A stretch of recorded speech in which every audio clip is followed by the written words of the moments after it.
anim na batas ng buhay. Una, hayaan mo na ang mga nakalipas.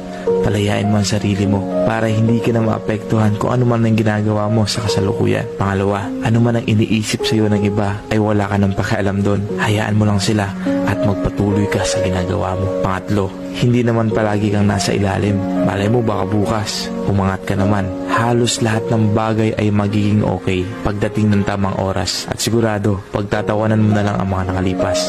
Pang-apat, huwag mong ihugot sa iba ang kasiyahan mo. Hindi responsibilidad ng iba ang iyong kasiyahan, kundi ikaw lang. Ikaw lang ang magpapasaya sa sarili mo. Pang-lima, huwag mong ikukumpara ang iyong sarili sa iba at huwag mo silang husgahan. Hindi mo alam kung ano ang kwento ng buhay nila at kung ano-ano ang kanilang mga pinagdaanan at ang lakbay na kanilang tinatahak. Pang-anim, humiti ka lang o tumawa ka. Hindi naman ganun kahaba ang buhay para problemahin mo ang sarili mo araw-araw. Enjoy mo lang ang buhay.